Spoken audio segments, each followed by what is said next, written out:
And we're back here in the KVIE studios with a whole another table full of items here with Deric Torres and with Heath Buckmaster, who is the director of our fundraising department. Good to see you. Thank you, thank you. What you got? So I went through a glass phase, I guess you could call it, where I went on eBay and just started buying up interesting looking glass pieces.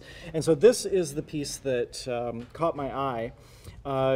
What was really interesting about it was that it kind of looked to me like you would put ice in it to chill whatever liquid was in there.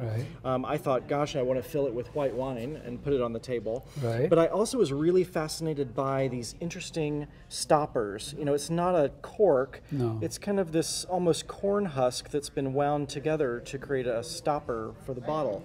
Right. The little black dots on the bottom are not original. I put them on the bottom so that it wouldn't scratch up a nice surface that it was sitting on. But otherwise, I don't know anything else about it. Well, one thing, as a pitcher, we have no handle, which would make it difficult to put ice in there if we did have a handle. Another thing about this piece, anyway, is the first thing I did is turned it over. There's no broken pontil, which is a way to look at glass and say, oh, wow, that's hand blown.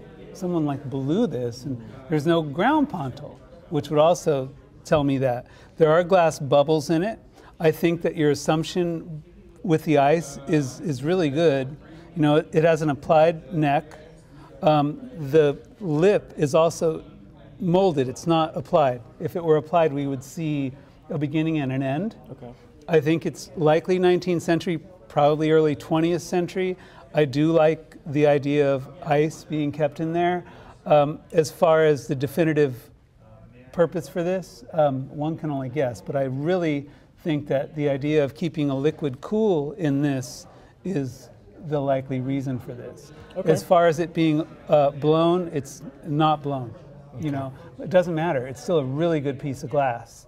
And there's a market for glass. And with glass collectors, and you could bring your glass on May 2nd. Please bring your glass on May 2nd, because some glass is worth a lot of money, especially when you get into rare colors or applied lips. I had my team, we have several sales at Clars, and we have one estate type sale, and they had this piece of glass, and they didn't think much about it. I said, you know, this is like a 17th century Dutch wine bottle. And so I explained the nuances of a 17th century wine bottle to them. Doesn't matter. It doesn't, but it's kind of cool knowledge, you know, and that's the kind of thing that we could provide on May 2nd. Well, and that's just it. I mean, this isn't something that I'm interested necessarily in selling. Right. I like the way it looks. That's why I bought it, and so that's why I was interested in it. Right. And it's sentimental. Yeah, it absolutely is. Something that you want. No, yeah, that's why you got cool. it. It's unusual, actually, for a piece of glass. The way it's put together is unusual. Yeah, it is. So. All right, well, I'm going to take it back with me and keep it so you can talk about your stuff. Thank you very much, guys. Thanks, Heath. Good to see you.